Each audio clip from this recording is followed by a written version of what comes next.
Oke, mari kita bahas situasi yang lagi panas-panasnya antara Amerika Serikat dan Iran. Semua ini berawal dari jatuhnya satu jet tempur. Tapi kok bisa ya dampaknya sampai memicu badai geopolitik, kerusuhan di dalam negeri, sampai bikin ekonomi global goyang? Kita bedah satu-satu. Nah, semua ini bermula dari satu insiden yang jujur aja dramatis banget dan langsung jadi sorotan dunia. Jadi, ceritanya ada sebuah jet tempur F-15 milik Amerika yang jatuh di wilayah Iran. Tentu saja, ini langsung bikin konflik yang udah ada makin memanas. Ibaratnya ini tuh percikan api kecil yang nyamber ke tumpukan bensin, langsung meledak. Oke, kita masuk ke bagian pertama, misi penyelamatan di langit Iran. Perlu diingat, jatuhnya pesawat ini bukan cuma soal kehilangan alat militer yang mahal ya, tapi ini juga memicu sebuah operasi penyelamatan yang super berisiko tinggi, langsung di kandang lawan. Lihat deh rinciannya. Ada dua awak di dalam F-15E itu. Satu berhasil diselamatkan sama pasukan khusus AS, tapi satu lagi masih hilang. Nah, disinilah letak ketegangannya.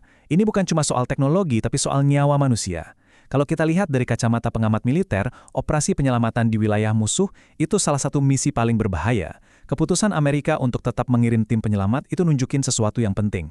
Betapa berharganya seorang pilot dan juga informasi di dalam pesawat itu. Mereka rela ambil risiko segede itu buat bawa pulang orang dan aset mereka.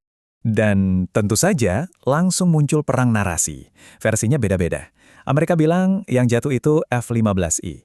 Di sisi lain, Iran klaim berhasil nembak jatuh F-35, jet tempur siluman mereka yang paling canggih. Nah, ini beda banget kan? Kalau klaim Iran benar, wah itu kemenangan propaganda besar buat mereka. Artinya, pertahanan udara mereka bisa menaklukkan teknologi tercanggih AS. Sebaliknya, klaim AS seolah-olah meremehkan insiden ini. Jadi ini bukan cuma soal fakta di lapangan, tapi juga pertarungan siapa yang bisa mengontrol cerita di mata dunia. Tapi, ada yang menarik nih.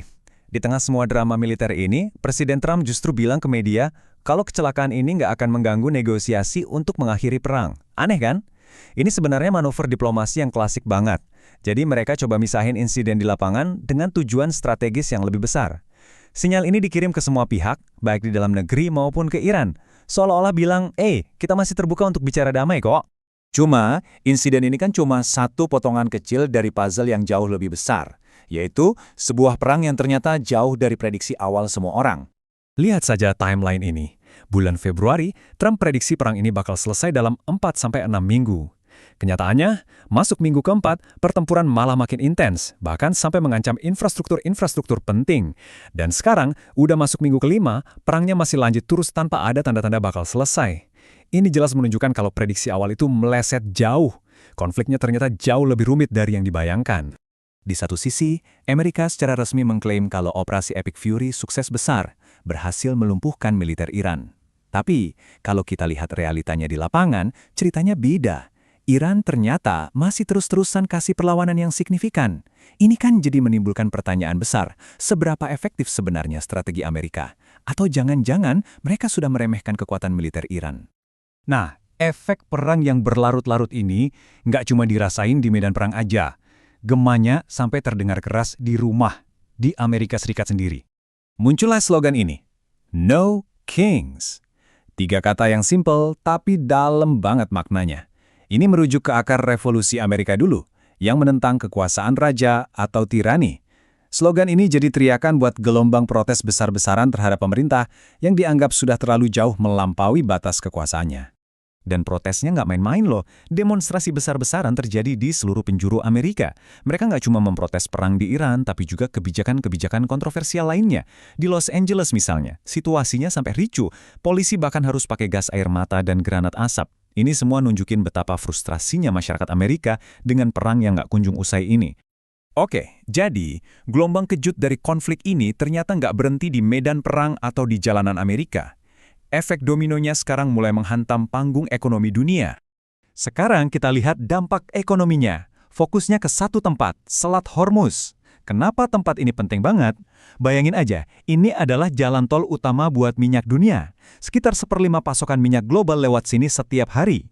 Jadi, kalau ada sedikit aja masalah di sini, pasar energi global bisa langsung panik. Dan ya, itulah yang lagi terjadi sekarang. Hasilnya, bisa ditebak, harga minyak mentah Brent langsung meroket tembus lebih dari $111 per barel. Angka ini bukan sekedar angka di monitor ya, ini punya efek berantai. Artinya, biaya transportasi jadi lebih mahal, biaya produksi pabrik naik, dan ujung-ujungnya harga bensin yang kita bayar di pom bensin juga ikut naik.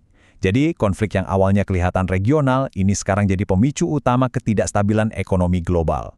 Jadi, kalau kita sambungin semua benang merahnya, kita bisa lihat gambaran sebuah krisis yang terjadi di banyak lini sekaligus. Pemerintah Amerika ini seperti menghadapi badai sempurna. Dari sisi militer, ada konflik yang nggak selesai-selesai. Dari sisi domestik, ada protes dan oposisi publik yang makin besar. Dan dari sisi ekonomi, dampaknya bikin pasar global gonjang-ganjing. Masalahnya, ketiga tekanan ini saling terkait dan malah memperburuk satu sama lain. Jadi, pertanyaannya sekarang, dengan tekanan yang datang dari segala arah ini, apa langkah selanjutnya? Ini nih pertanyaan besar yang belum ada jawabannya, sementara seluruh dunia menahan napas menunggu apa yang akan terjadi.